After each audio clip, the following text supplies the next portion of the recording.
Assalamualaikum warahmatullahi wabarakatuh. Saya Rizka Pangesti dengan NIM 43040190164. Di sini saya akan menjelaskan kurikulum rancangan belajar yang telah saya buat berdasarkan dengan teori yang telah saya pelajari dalam satu semester ini. Rancangan belajar ini nantinya akan saya terapkan pada SD yang telah saya buat, yaitu SD IT Nasyitoh. Dan rancangan kurikulum ini akan saya terapkan pada tahun 2020 sampai dengan tahun 2021. Selanjutnya itu saya akan menjelaskan sedikit tentang apa sih kurikulum itu. Kurikulum itu menurut ahli dari Profesor Dr. S. Nasution MA dalam bukunya yang bertajuk Kurikulum dan Pengajaran. Beliau menyatakan bahwa kurikulum adalah serangkaian rencana yang disusun demi melancarkan proses belajar mengajar.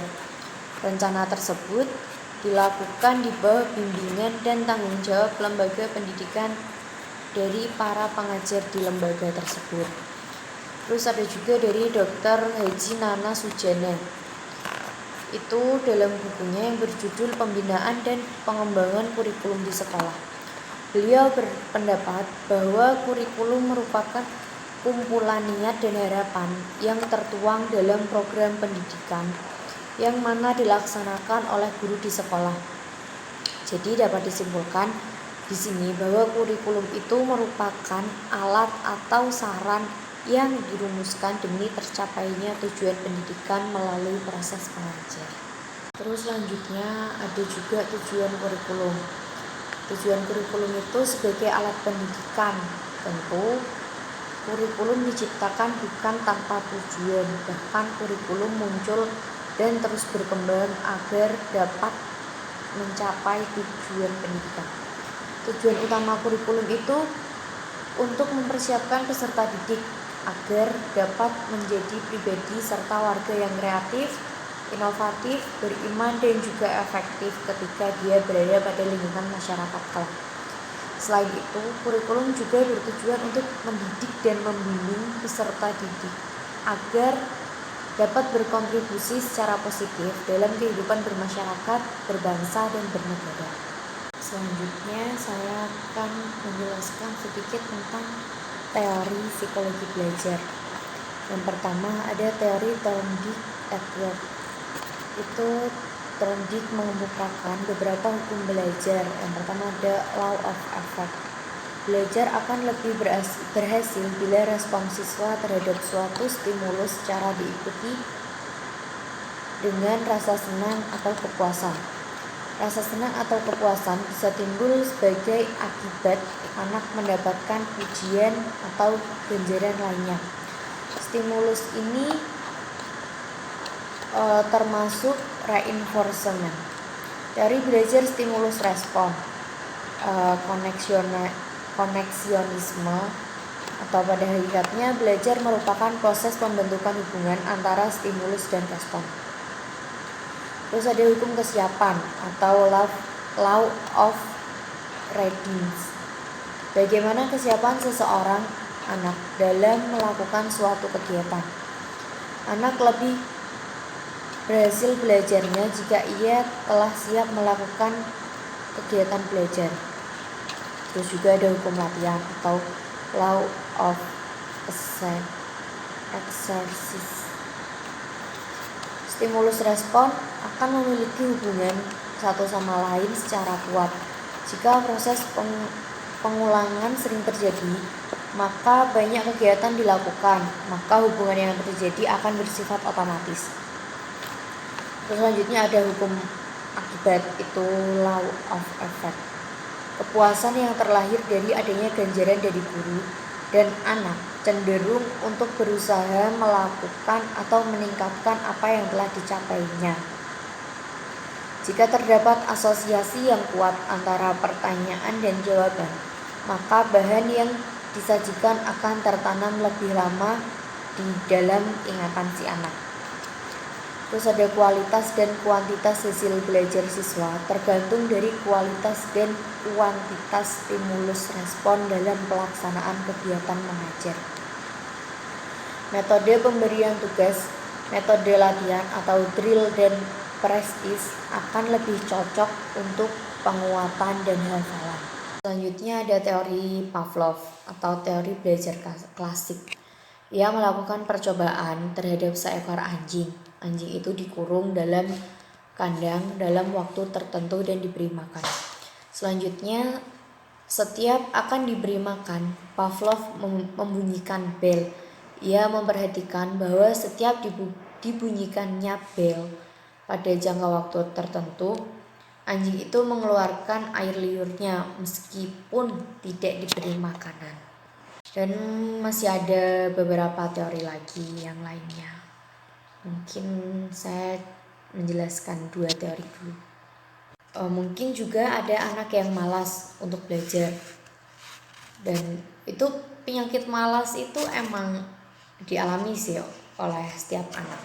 Dan itu gak cuma 1-2 aja. Terus juga ada yang menghakimi diri sendiri. Kayak gue kan emang bukan anak pintar kayak gitu. Terus ada juga yang benci sama pelajaran itu. Terus ada juga dengan cara belajar yang salah seperti sibuk banget kayak hafalin rumus, tahun, istilah, nama orang dan lain sebagainya.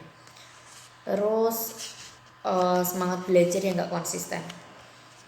Menurut pengalaman saya dan mengapa saya ngambil kurikulum anak dalam belajar tahfidz, itu karena saya udah mengalami juga. Di sini itu sistemnya bukan hafalan, tapi membaca dan memahami kalimat itu sampai benar-benar bisa. Karena ketika kita memahami kalimat itu, maka kita akan segera bisa kayak nyantol kayak gitulah. Tapi ketika kita menghafalkan, itu kayak hanya sekejap aja. Kamu sekarang hafal, tapi selanjutnya tidak gitu. Kayak yang pernah aku alamin itu hafalan juga sih waktu di pondok. Itu saya mencoba untuk ngehafalin 1 ayat, 2 ayat, 3 ayat, sampai 5 ayat.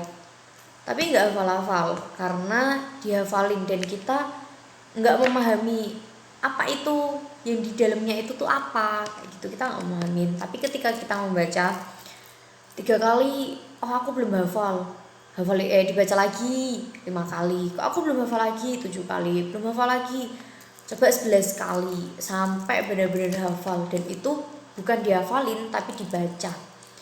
Karena dihafalin emang susah sekali dan gak masuknya itu sangat lama. Kayak sama mama ngafalin surat An-Nas tuh, Bismillahirrahmanirrahim, Qul a'udzu birabbin nas, malikin nas, ilahin nas. Itu kan kayak pendek-pendek banget. Tapi kalau kita dihafalin bukan dibaca, itu emang gak bisa masuk ke dalam otak kayak gitu. Soalnya sistemnya menghafalkan, bukan memahami dan membaca. Ketika kita dipahami, dibaca, oh ini Qul a'udzu birabbin nas gitu, pasti kita, oh aku belum hafal, oh aku tahu maknanya ini apa, aku tahu kayak gitu. Tapi kalau dihafalin sekedar dihafalin, itu emang hilangnya cepet banget. Dan aku pernah ngalamin itu. Ya sehari doang, kayak sekarang hafalin, besok udah lupa kayak gitu. Padahal kalau surat-surat pendek itu kan digunakan kita sehari-hari untuk sholat kan. Iya itu karena kadang kan orang males buat ngafalin, males buat memahami, ya itu cuma dihafalin aja kayak gitu kan, sehari 2 hari hilang. Dan nggak di murojaah lagi, di murojaah itu diulangin lagi, nggak diulangin lagi kayak gitu, ya udah hilang. Padahal kita juga gunain kalau sholat itu ya bacanya surat-surat pendek kayak gitu kan, paling surat An-Nas, Al-Ikhlas, Al-Falaq, Al-Lahab, Al-Kafirun, palingan kayak gitu. Tapi kalau sistemnya hafalan nggak bakal bisa, bukan nggak bakal bisa, tapi lebih banyak ke lupanya, bukan ke apa ya, ke pemahaman. Karena kalau dipahami sama dihafalin itu emang beda banget. Kayak kita belajar kayak gini, kita dibaca baca kita bisa paham, oh ini kayak gini, tapi kok aku belum paham lagi, bisa dibaca lagi. Tapi kalau dihafalin kayak gitu, mau hafalin 5 bab 10 bab buat UAS, ya udah hilang kayak gitu kan. Jadi ya itu, kalau kita ngafalin itu emang cepet banget hilangnya. Tapi kalau kita dipahami isinya itu apa, terus dipahami di situ kalimat-kalimatnya, lafaz-lafaznya itu apa, pasti bisa. Karena aku waktu di pondok tuh sistemnya juga hafalan kan. Itu aku pernah ngafalin 1 ayat, lama banget, sehari gak selesai, padahal cuma 1 ayat ya, belum ke ayat yang lainnya. Tapi pas aku baca, coba aku baca biar cepet hafalannya, biar cepet ngerti. Tak baca 1 ayat, itu bisa nambah terus kayak gitu. Dan ayat-ayat yang lupa itu bisa aku garis bawain pakai pensil kan, biar nanti ingat, oh tadi aku lupanya di sini, berarti aku ngulangin lagi ayat ini di sini gitu. Jadi mengapa saya menerapkan kurikulum ini, ya karena saya pernah mengalaminya juga. Emang gak mudah buat ngehafalin ayat-ayat Al-Quran, tapi apa salahnya kita mencoba, ya kan. Selanjutnya itu kurikulum yang telah saya buat itu adalah program tahfidz atau hafalan yang dilaksanakan 3 kali dalam 1 minggu, yaitu hari Senin, Rabu, sama Jumat. Dan saya menerapkan sistem 1 ayat 1 hari, one day one apa ya namanya ya kalau ayat. Di sini kurikulum yang saya buat itu menerapkan sistem tahfidz atau hafalan yang dilaksanakan 3 kali dalam seminggu, pada hari Senin, Rabu, dan Jumat. Dan di setiap harinya untuk di sekolahan saya menerapkan 1 hari 1 ayat agar anak-anak tidak lupa, dan juga dapat menambah hafalan secara cepat. Ya nggak cepat sih, tapi efektif aja kayak gitu kan. Namanya juga anak kan, diselingin main aja kadang ada yang lupa kayak gitu. Terus juga belum semua anak bisa membaca Al-Quran yang gak ada tulisan Indonesianya. Anak-anak sekarang kan banyak sekali sih yang pakai juz amma yang ada tulisannya kayak gitu. Dan itu kan kadang malah mempersulit anak dalam membaca Al-Quran, karena pasti ngandelinnya, oh aku ini juz amanya tuh ada bahasa Indonesianya, ya udah aku baca bahasa Indonesianya aja, aku nggak bisa kalau suruh bahasa Arab kayak gitu kan. Anak sekarang kan ngandelinnya kayak gitu. Dan saya punya pengalaman ngajar di TPQ yang pendidikannya itu dari awal kurang tepat, belum tepat, karena bacanya pakai Iqra. Dan itu tuh bukan anaknya yang membaca, tetapi gurunya baca, anaknya ngikutin. Dan itu tuh emang fatal banget sih, salah banget, karena malah si anak tuh ngandelin, oh nanti aku dibacain dulu sama gurunya, nanti aku ngikutin kan kayak gitu. Terus tak rubah tuh sistemnya, karena pakai Iqra itu kan emang gak efektif. Si anak memang sulit pakai Iqra, si anak itu, karena di Iqra itu jilid 1 aja ya emang awalnya itu mudah, tapi setelah itu kan kayak udah nyambung kayak gitu kan. Terus tak rubah tuh pakai yang Bu'a punyanya Kudus. Itu alhamdulillahnya si anak bisa ngikutin, karena itu kan kalau yang Bu'a itu kan ada 7 juz itunya Iqra-nya. Itu dari juz pertama sampai juz 7 itu emang runtut banget kan. Juz pertama itu dia kayak cuman alif sampai ya, dan itu putus-putus semua, dan itu mudah lah buat anak-anak tuh belajar. Terus belum ada tuh yang dumah, tanwin kayak gitu belum ada, masih fathah semua. Di juz 2 itu baru dumah, belum kasroh. Di juz 2 itu ada dumah dan kasroh. Terus di juz 3 itu udah mulai yang fathah tanwin, dumah tanwin kayak gitu.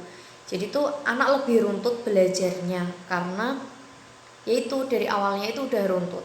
Dan alhamdulillahnya sampai sekarang itu diterapkan di TPQ itu.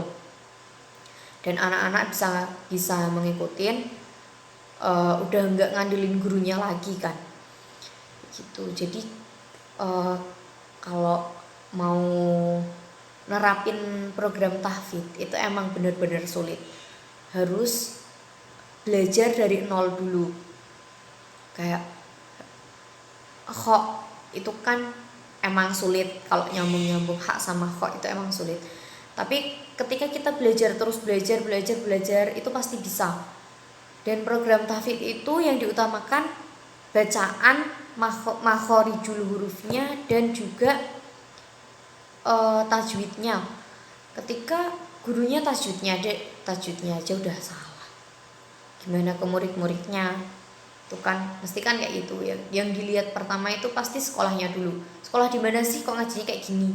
Padahal SDIT loh, mesti kan kayak gitu. Jadi kalau mau buka program tahfidz kayak gitu, nerapin sistem tahfidz kayak gitu emang sulit. Ya nggak sulit sih, ya sulit mudah lah. Harus belajar dari nol dulu kan, harus menerapkan dulu dari guru-gurunya dulu, guru-gurunya bisa apa enggak kayak gitu. Kalau guru-gurunya bisa, insya Allah muridnya bisa ngikutin juga kan. Apalagi ya, mungkin itu saja yang bisa saya sampaikan. Kurang lebihnya mohon maaf, masih banyak kekurangan di sini. Cukup sekian. Assalamualaikum warahmatullahi wabarakatuh.